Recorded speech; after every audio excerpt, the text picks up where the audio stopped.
Detroit, a brutal gang strikes again and again, targeting residents in terrifying home invasions. They attack quickly, take what they want, and leave no evidence behind. As the assaults continue, the FBI and local police join forces to stop the terror. In the end, authorities come face to face with a vicious gang that refuses to be taken alive.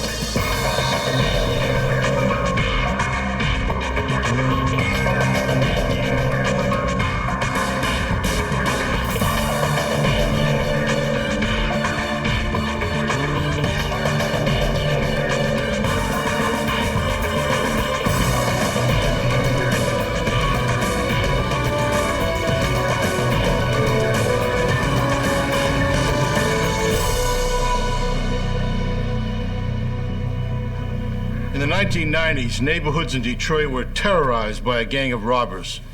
Impersonating police officers, they invaded over 100 homes, robbing, raping, and torturing their victims. I'm Jim Kallstrom, former head of the FBI's New York office. The extraordinary number and sheer magnitude of these home invasions stunned authorities. As residents feared for their lives, agents teamed up with local police to take down this sadistic gang.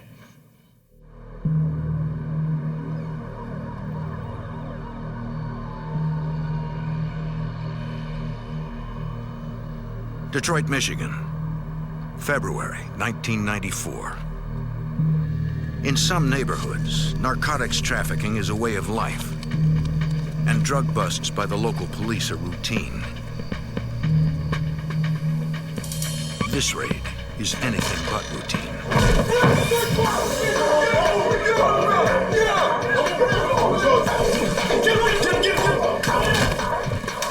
The men ask the resident where he keeps his drugs and money. He refuses to talk, confident that police officers would never hurt him. You're the police, you can't shoot me.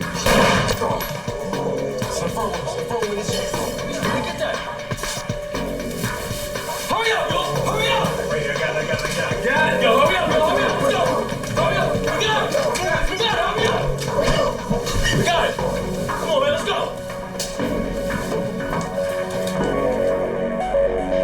The man calls police and reports that officers broke into his home, assaulted him, then stole money and jewelry.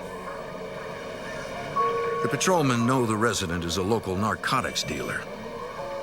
They also know there were no drug raids scheduled for that address. Could these home invaders be rogue cops? The incident is part of a wave of excessively violent home invasions plaguing Detroit. Give it up! I don't want to have to hurt you, old woman! Averaging more than one a week, they spread fear throughout the city.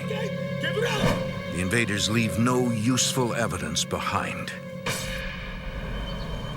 In June 1994, the newly formed Safe Streets Violent Crimes Task Force dedicates itself to putting an end to the terror. It is comprised of Detroit police detectives and FBI agents, including Special Agent Michael Kosanovich. We really were determined to solve these violent home invasions. Initially, we were aware of approximately 50 home invasion robberies from the beginning of '94 up through June of '94. They were fairly violent. They involved shootings, sexual assaults. Investigators begin by searching for connections between the numerous invasions. Detroit police officer Tom Dunai. We took a look at all the police reports that were taken over the previous 2 or 3 months. We analyzed them, we broke them down into the MOs and exactly what these perpetrators were doing on each one.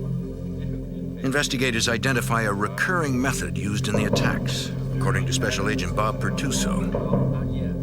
The gang used a dynamic approach that law enforcement officers use when they execute a search warrant or make an arrest to gain quick entry into a home and then take control of the occupants. They all wore masks and they were all armed with semi-automatic pistols, assault rifles, MAC-10s. Based on this consistent MO, The task force suspects that a single group is committing most of the invasions.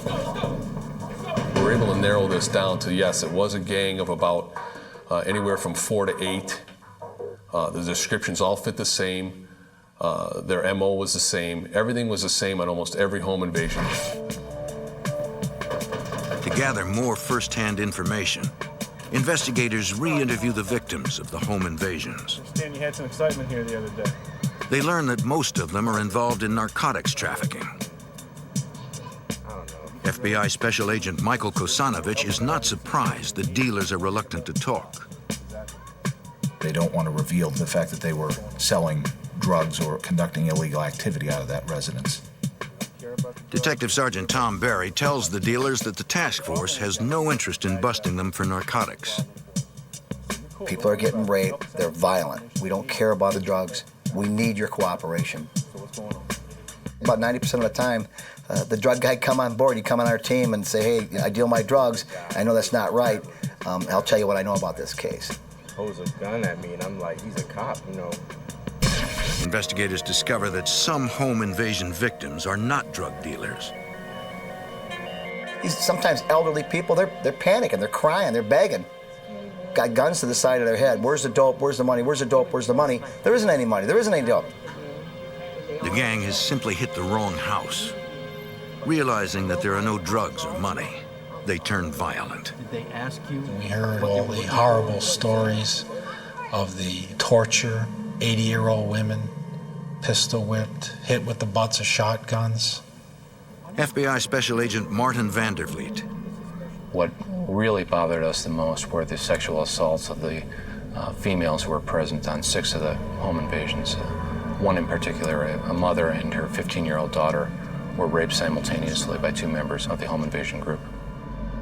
Just the look in their eyes, the fear, their anger, that was very controlled, but yet was all inside their body. You could just feel it with their body emotions.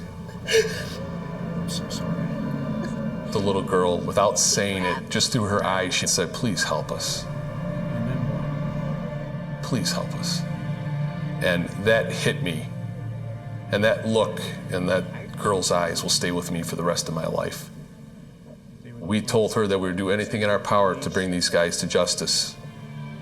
What I had to do is build their confidence up, leave phone calls every day to let them know that I'm still thinking about them, we didn't forget about anything, and we're on your side and you're well protected and you have nothing to worry about. The fright that was in them will always be there, but they knew they had the full cooperation of the Violent Crime Task Force on their side. Skinny. Concerned that the home invasions are executed like a police raid, the task force confronts the possibility the gang is made up of law enforcement personnel. We check to see any recent officers that have been fired from the job, maybe were accused of illegal use of narcotics, because this was all revolved around narcotics, you know. So you would check, you know, any ex-narcotic officers, and there was nothing. Investigators quickly recognize that the escalating level of violence in these cases indicates that law enforcement is probably not involved. In our experience, police officers aren't going to go that extra step and fire shots into a house or go rape a victim, things of that nature. It's usually go in and rob, go in and knock the door down, get their whatever they need and run out. So in the beginning, we had to look at that, but then we had to eliminate that as the more and more as the home invasions were occurring. It got more and more violent. We realized that it wasn't police officers or ex-police officers. The biggest problem with these subjects acting as police when they committed these home invasions was that they jeopardized legitimate police officers. If a victim has been robbed before by this gang, and then the police show up another time to execute a search warrant legitimately, they may start shooting or try to harm the police officers. So what we need to do is start going through. Now that investigators have a clearer idea of what they are dealing with, they begin their efforts to identify the members of the gang. We looked at a number of people who had committed these offenses in the past, or robbery-type offenses of narcotics dealers. We contacted various informants and asked them to try and determine the identities of these individuals. However, none of the informants that we had talked to had any specific information regarding the people who were committing these offenses. A couple of hours ago.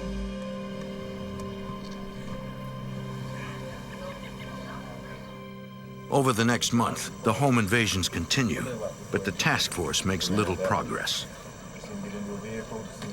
Every home invasion in the city of Detroit where people went in posing as officers, we, the Violent Crime Task Force, would respond to it.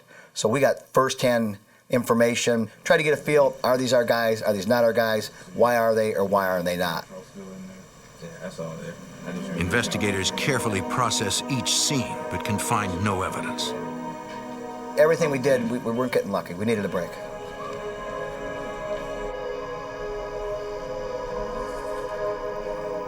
July 26, 1994. Nearly 2 months after the investigation began.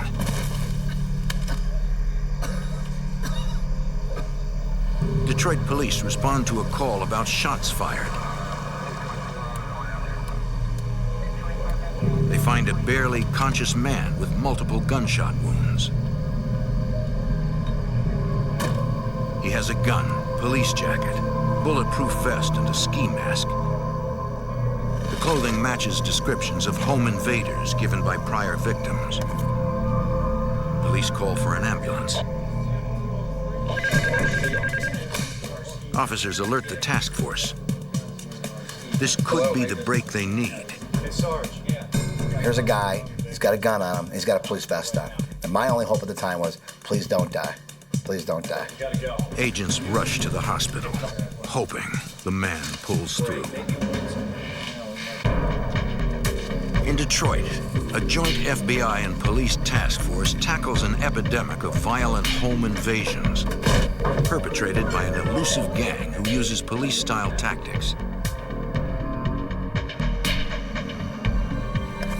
Authorities get a break when they find and arrest a critically wounded man who they believe is part of the ring.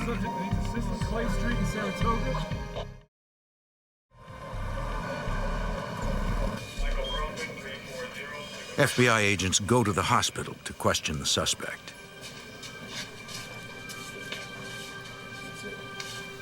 Fingerprint identification reveals that his name is Dante Garrison. You wake up for us a little bit? FBI Special Agent Martin Vandervliet. He was in pretty bad shape at the time, having been shot 3 times in the arm, the leg, and stomach.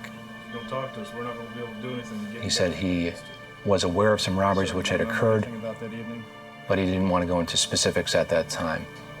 Special Agent Michael Kosanovich remains hopeful.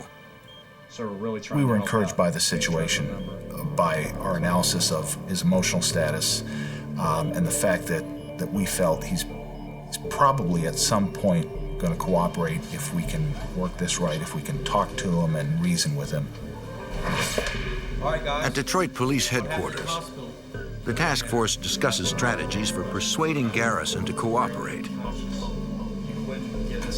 When the suspect's name comes up, Detroit officer Al Page recognizes it. He says he knows his family and had even once held Garrison when he was a baby. To Detective Sergeant Tom Berry, this is an extraordinary stroke of luck. What are the odds of that? So not only did he get shot and didn't die, we got one of our officers that knows him. This couldn't be any better. Investigators return to the hospital, and Officer Page exploits his relationship with the suspect's family, hoping to cajole Garrison into cooperating. The ploy works. Garrison agrees to talk in exchange for immunity from prosecution. He admits that he is in fact a member of the home invasion gang and explains that his shooting was the result of an invasion that went terribly wrong. One of the occupants of the residence had seen them, said something, and they had fled. They believed that they could come back and successfully commit the home invasion the next night. However, the occupants of that residence were ready and waiting for them.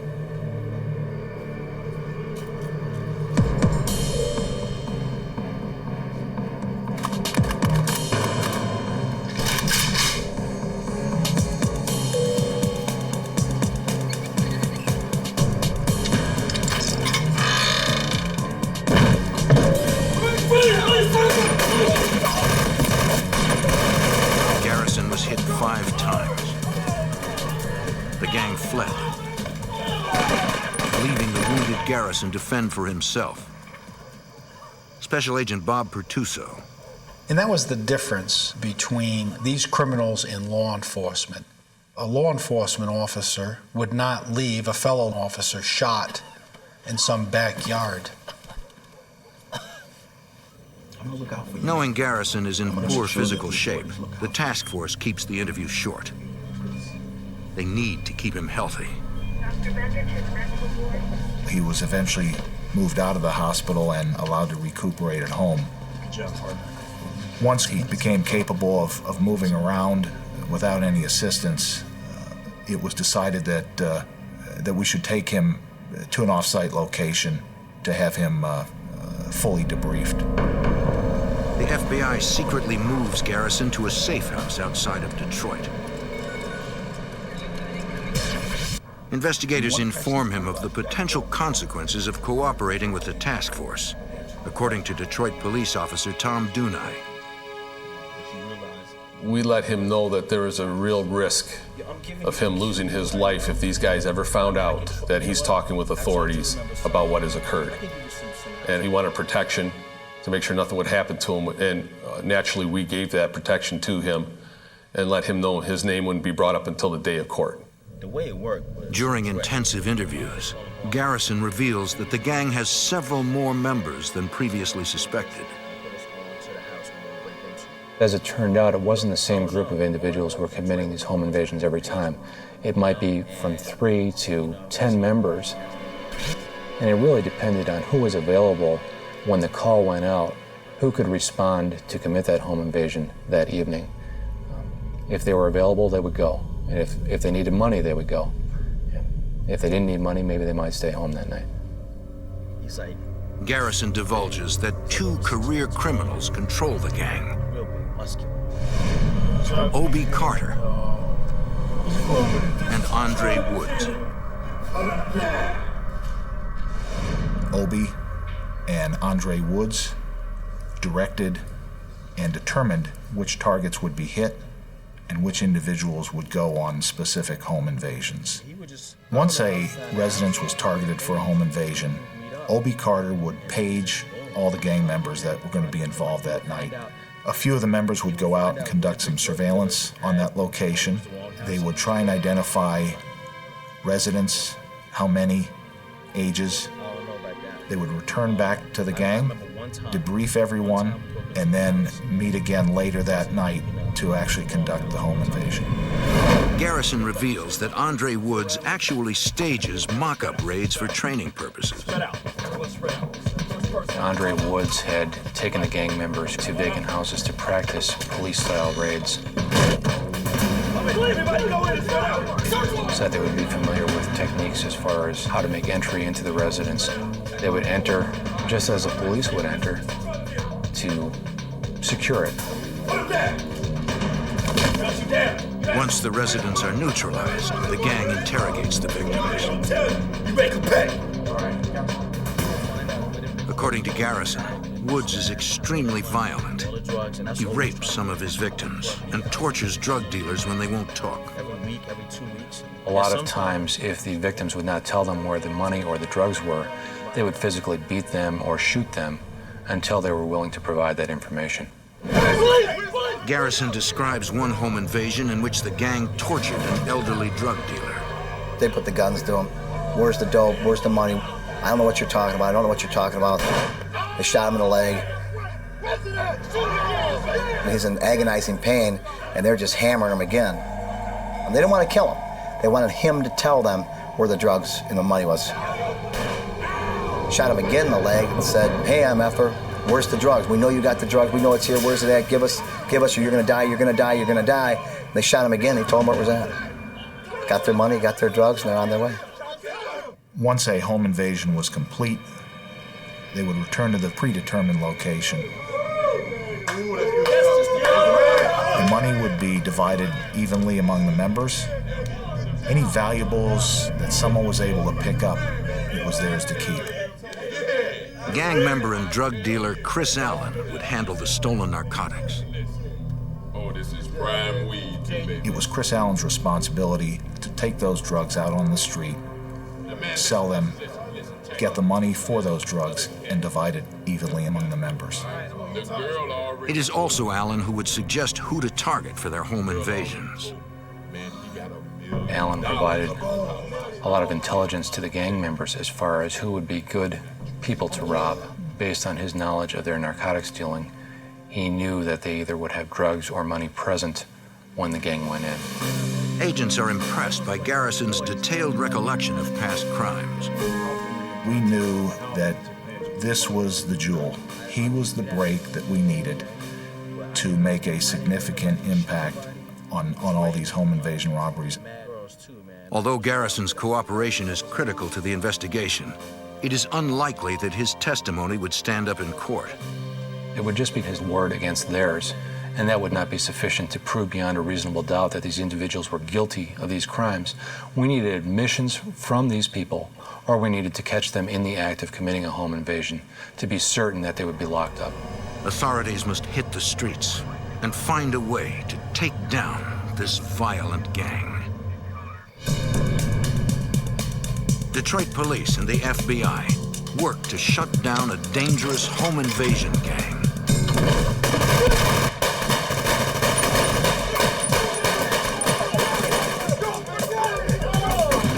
They get a major break when a gang member is found shot and begins cooperating with the investigation. Those are all the names I know.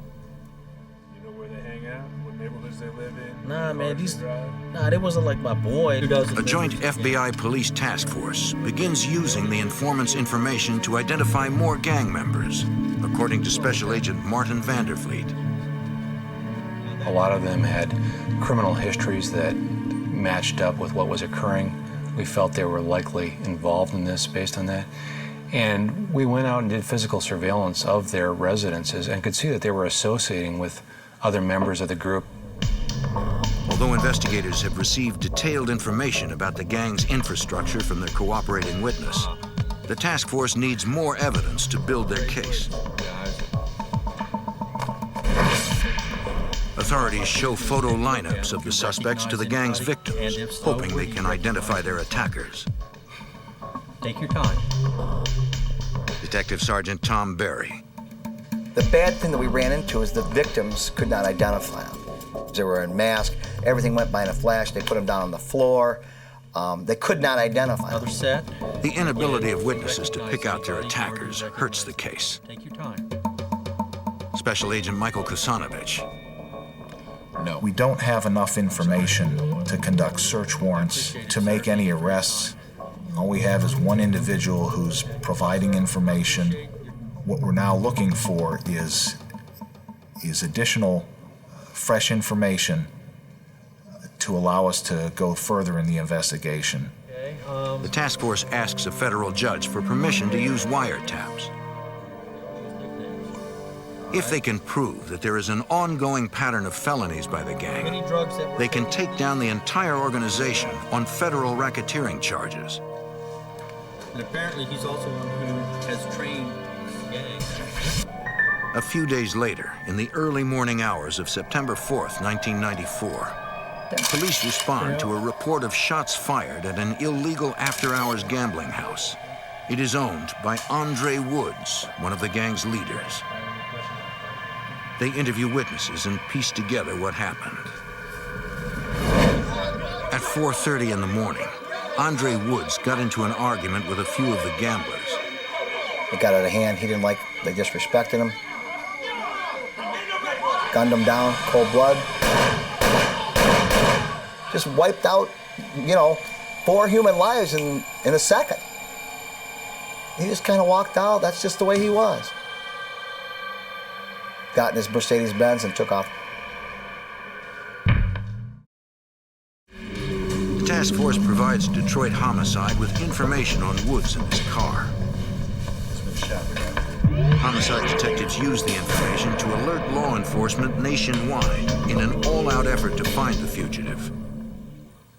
Obviously, this caused us to try and speed up our efforts to obtain these wiretaps because we had demonstrated to us the propensity for extreme violence. If Woods was willing to commit a quadruple homicide, we felt that they wouldn't be afraid to commit homicides if necessary in the commission of the home invasions. 5 days after the quadruple homicide, a judge grants the task force permission to monitor the pagers of several of the gang members. They begin collecting phone numbers and discover a consistent pattern of calls between them. It shows further evidence of the gang's organization. A week later, the unimaginable happens. Fugitive Andre Woods strolls into Detroit Police Headquarters. Ray walked in and said, "Hey, I hear you guys are looking for me." Police believe Woods turned himself in because the manhunt was getting too hot. He thought it would be easier to fight the charges in court. FBI Special Agent Bob Pertuso is glad to have Woods off the streets. Because he was so violent, he was an enforcer for the gang, and if Woods was still out, there was a great potential for more people to get hurt.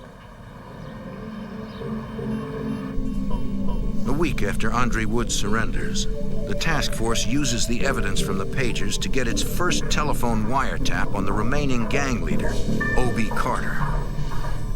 We were hoping to be able to identify past home invasions, proceeds of those robberies, and most of all, identify future home invasions so that we could prevent them or catch these individuals in the act. The task force also places Carter under surveillance by a Detroit police crew that includes Officer Steve Miller. The guy was really surveillance conscious, so it was a pretty hard target to follow, but we were able to follow him. The information gathered through surveillance, combined with the evidence from the wiretap, gives investigators further insight into the gang's activities. We were able to start to watch their moves and start to anticipate as opposed to react. Anticipate where they were going to strike and which members were going to be involved in the next home invasion. Monitoring phone conversations, they learned to recognize gang members' voices and code words. The gang calls their home invasions licks. Detroit police officer Tom Dunai.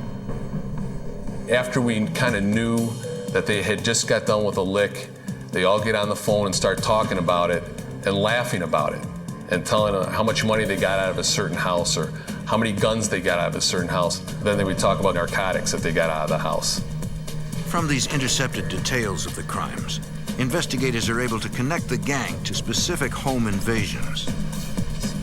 They weren't very descriptive, but they were descriptive enough where we knew what they were talking about, what they got out of the house. So we were able to match that up with the reports of the victims stating to us what was taken from the house at the time of the home invasion. But it is still not enough. We didn't know specifically which individuals in that group had committed the home invasions. We still needed more information, and we really wanted to catch them in the act of committing a home invasion. One night, a surveillance officer is watching a home where gang members are meeting. Suddenly, an unmarked Detroit police car pulls up. Before surveillance can radio a warning, 4 plainclothes officers jump out and head in the direction of the gang house. Dispatch tells surveillance that the 4 are working on another case, looking for a possible fugitive at the house next door. The officer is worried that the violent gang members don't know it.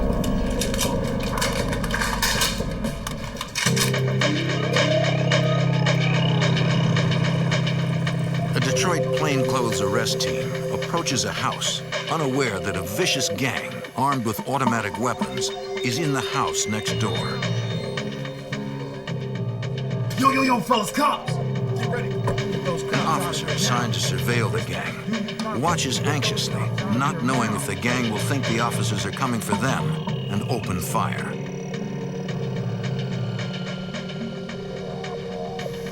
After a few tense moments, the officer is relieved to see no indication of a gang response.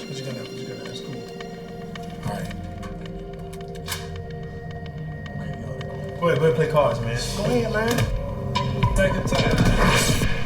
Later, the joint FBI police task force investigating the gang monitors a wiretap on a gang leader's home. Detroit Police Detective Sergeant Tom Berry learns the gang did in fact know the arrest team was outside. Apparently they were getting ready to do a home invasion, and a police car pulled up. Home invaders don't know why these cops are out there. They thought they were coming after them. On the wire, what they said is that those cops would have came in here, we would have killed them, just killed them all. That made the hair on our arms stand up.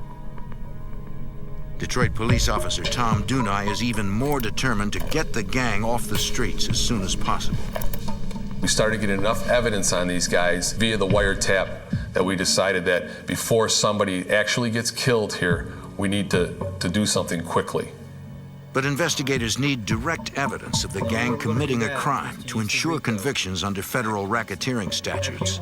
Taking care of the warrants? Special Agent Bob Pertuso. Okay, great. They would be in possession of their weapons, they'd be wearing their bulletproof vests, they'd be in possession of the goods that they stole. To protect innocent bystanders, investigators decide to arrest the gang after they leave a home invasion. Special Agent Martin Vandervliet. We know they're going to be... We did not want to try and arrest them while they were in the house committing a home invasion and possibly risk a hostage situation. But taking down this brutal gang will be extremely dangerous. They had attempted to kill people, rob people, sexually assaulted women. Very violent. In fact, we had developed that information that they had planned to shoot it out with the police when confronted. Very difficult situation. We know they're going to have vests on. We know they're going to have automatic weapons. There was no doubt in our minds that these people, they weren't going to just throw up their hands and give up. They're going to shoot it out. You going with me out here for a minute? Because of the large number of individuals who were involved, as well as the weapons that they were carrying, they were heavily armed with AK-47s, MAC-10s, Uzis, all the dangerous weapons out there in the street. We believed that we needed to use a SWAT team to arrest these individuals. Agents meet with the SWAT commander who lays out the plan. The tactical squad responsible for making the arrests will hide inside an ambulance. With its emergency lights activated, the ambulance will approach the home invader's vehicle from behind as if it were passing. Investigators believe that since the gang will have just committed a home invasion, they will try to remain inconspicuous and pull to the side of the road. And we're going to ram them with the ambulance. The 20 SWAT guys, all dressed in SWAT gear with bulletproof vests, are going to get out and get a half moon around them, so when they start to get out of the car or the van, we got them contained. We didn't want to get into a chase. That was one of our things we didn't want. That's why we decided to ram them, disable their vehicle. We didn't want to chase. The final component of the plan requires taking down the rest of the organization. We knew from past experience that only certain members of that group would be involved. It wouldn't be the whole group. So we had other police persons ready to make arrests at other locations for whoever was not present during that home invasion, as well as to execute 6 search warrants. We had hundreds of agents and police officers involved in our plans for the takedown of this group. For weeks, the task force works around the clock, monitoring wiretaps, looking for the right opportunity to spring their trap. Then, on November 9th, they hear gang members planning their next home invasion. When we intercepted conversations about a plan to do it in 2 days, we were at a great tactical advantage.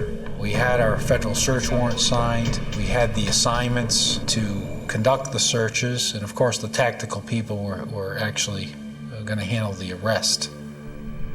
Unfortunately, gang members don't mention where the home invasion will be. We don't know where yet. The next day, surveillance watches 2 gang members drive through a neighborhood as though scouting for a potential target. The task force now believes they know approximately where the home invaders will strike. Police headquarters, November 11th. With the home invasion only hours away, Deadly serious. The task force goes over the plan with team leaders one final time. Their intent To underscore the danger the officers face, they play a tape recording of the gang's threat to kill police. We played that tape for the people who were going to take these people down later on. This is the real deal. We're not playing with these people. These people aren't playing with you. They have no hesitation of killing a police officer. And you can just see the officers just intently staring. This is real. These guys are going to kill us. At this point, we had been investigating this group for several months, and it was a relatively long-term investigation. And I think most of us on the task force wanted to conclude it, wanted to get them arrested. So we were pretty excited. I think the adrenaline level was pretty high, and we really were expecting that this was going to be the conclusion. One way or another, we were going to get these people locked up that evening. SWAT gives Officer Steve Miller and the rest of the surveillance teams armor-piercing ammunition for their handguns in case the takedown becomes a gunfight. We knew these guys wore the same kind of armor we wore, you know, exact same stuff in there, and we knew that they were shooting armor-piercing rounds out of their weapons. So, you know, we had to try to at least be on level par with them. That evening, surveillance observes the home invaders traveling in 2 cars. They drive to the area they drove the day before. Everybody's tightening up. They drive by the house and they leave. Well, they don't do the robbery. So we're thinking, what the heck's going on? FBI Special Agent Martin Vandervliet follows the gang from a distance. We didn't want to get too close because we didn't want to risk these individuals seeing police in the area and possibly aborting their raid. The home invaders enter a dark alley and suddenly cut their headlights. They disappear into the darkness, making it impossible to tell whether they parked or continued through the alley. We're not panicking, but where the heck are they at? Where the heck are they at?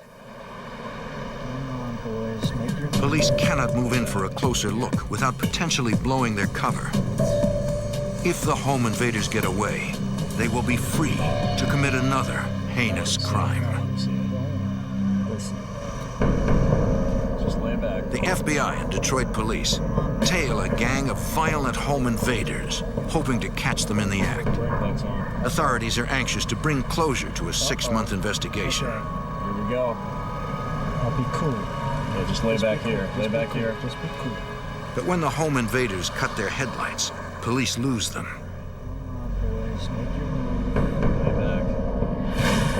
Minutes later at the operations center, Detroit Detective Sergeant Tom Berry learns from 911 that the gang has struck again. Home invasion just happened. 6 guys in mask dressed as police officers. They robbed the wrong house, got nothing out of it. We got 2 victims that are both almost 70 years old. Can't identify. Since the home invaders did not steal anything, investigators decide not to make any arrests. There's simply no evidence to tie the gang to the crime. We can't prove our case, so we sit and we wait. Agents and officers scour the area looking for the home invaders.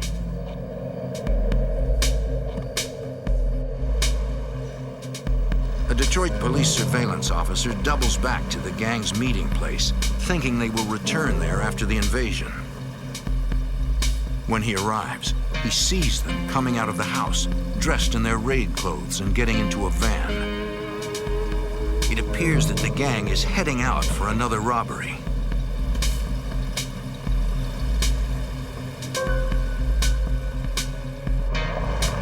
When gang members are dropped off at a house, Miller is right behind them. I ducked into a nice little parking space where I could see the front of the house and I could see the van. I adjust my mirrors, you know, and get in my surveillance mode. Finally, authorities are in position to actually see the home invaders commit a crime.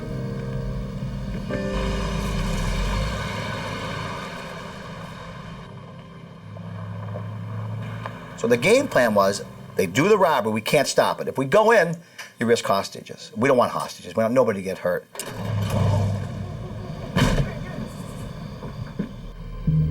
Suddenly, Officer Miller notices the home invaders' van creeping up behind him. My heart starts pounding, I'm like, this guy saw me. I got my weapon in my hand, and just in case anything happens, I gotta be ready.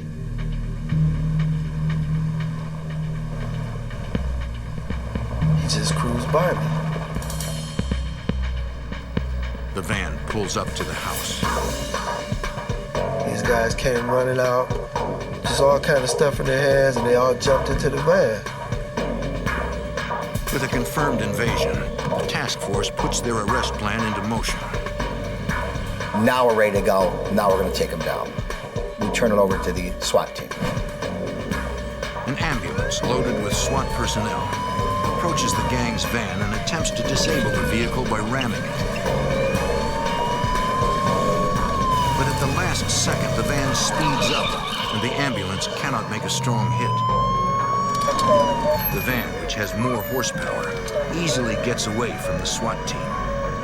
FBI Special Agent Martin Vandervliet. We obviously had a major problem. We had 6 highly armed individuals in a van, and we had to stop them.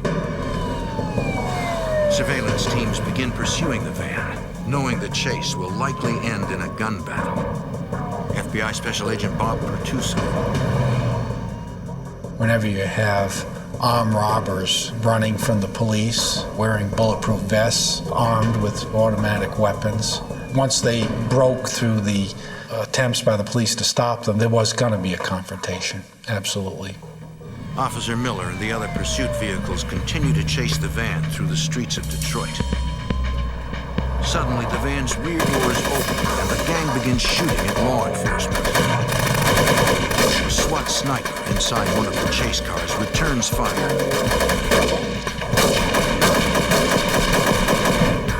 At police headquarters, Officer Tom Dunai continues to monitor the chase. It was amazing because of what had happened, how controlled the officers were in the street. There wasn't any panic, but people were screaming shots are being fired. We even heard gunfire over the radio. That's how strong it was. And in my heart, I was scared for the officers at that point. Just stay with them. The chase continues for several miles. Then, inexplicably, the van stops. 4 guys bail out the van. They're firing at me, and I jump out my car, and I fire one shot. I get one shot off of my 9mm, and it jammed. Natural instinct was just, these guys aren't getting away. Let me chase these guys.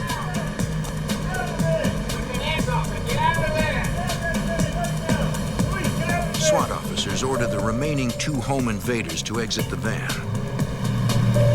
But the van takes off, and the chase continues, leaving Miller alone to pursue the heavily armed suspects.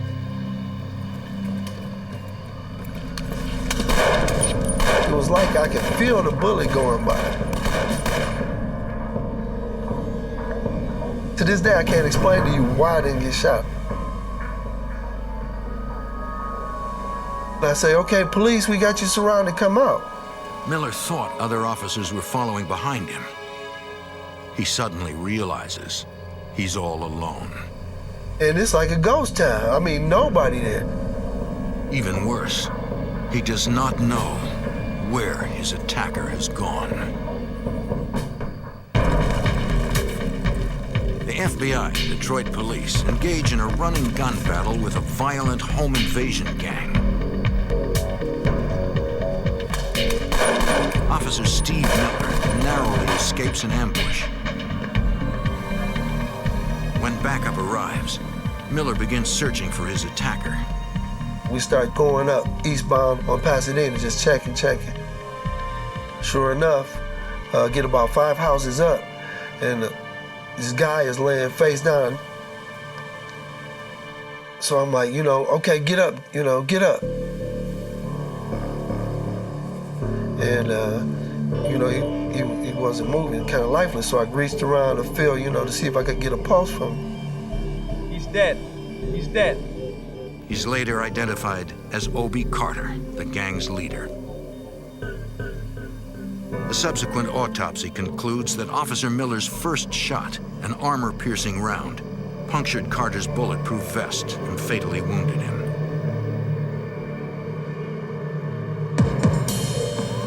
Miles away, the police chase comes to an abrupt end when the gang's van breaks down. The two remaining home invaders jump out of the van. One surrenders, but the other will not go down without a fight. FBI agents pursue the fleeing gunman.